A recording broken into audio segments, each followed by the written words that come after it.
Today, the Menendez brothers finally getting that resentencing hearing they have been waiting for. Eyewitness News reporter Carly Gomez is live at the courthouse in Van Nuys with the very latest. Carly. Philip, Colleen, the break from court is now back in session as they just took a quick 10-minute break. But the resentencing hearing for Eric and Lyle Menendez is now underway in this Van Nuys courtroom behind me. Now, the two appearing on video screen wearing blue uniforms from prison. The judge started off by saying he's not sure exactly yet on his decision on the resentencing. Family members showing up this morning to support the brothers, and some are expected to testify on their behalf. Originally, former District Attorney George Gascon had greenlit the resentencing hearing last year. But when new DA Nathan Hochman came on board, that resentencing hearing was denied.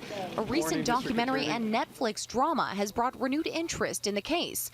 But Hochman claims the brothers lied during trial and believes they're not ready yet to be released, nor have they seemed sorrowful for their actions. And if they can't follow the rules in prison, then the confidence level of these psychologists have dropped on whether or not they will now pose a risk of violence in society.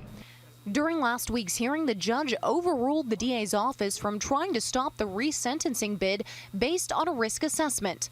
That report showed the brothers had several violations in prison.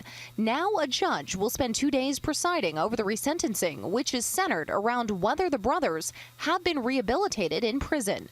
Legal analyst Joshua Ritter says this could set a precedent for other sex abuse cases. So a judge is going to have to say, why is this case extraordinary? Why does this case stand out amongst many others where people have been sentenced to life without parole and may have demonstrated themselves to be exemplary prisoners? Why does this case deserve special treatment? It's a beautiful day. The Menendez family attorney Mark Garagos said this morning he feels good about the case and is hoping for their immediate release.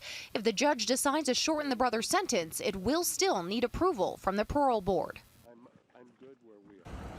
We're now getting new information from the courtroom, something I'm going to have to list off for you that we are hearing from inside. Now, the first person to take the stand is Anna Maria Balt. She was the first, and she is the cousin there of the brothers. She was being questioned by Garagos and spoke about how the brothers have served more than 35 years in prison, saying that is enough, that their family has been through so much and that this has been a nightmare for them and that the trauma truly is 360. And she also goes on to say, you know, as for the safety of them being released, she said, I would bet my life on it. I would welcome them into my home. We just want this to end.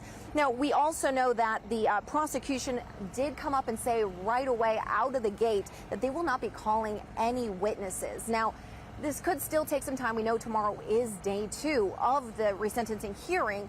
And if none of this is resentenced, if they are not paroled, we know that they still have one more shot. Governor Gavin Newsom could come in and grant them clemency.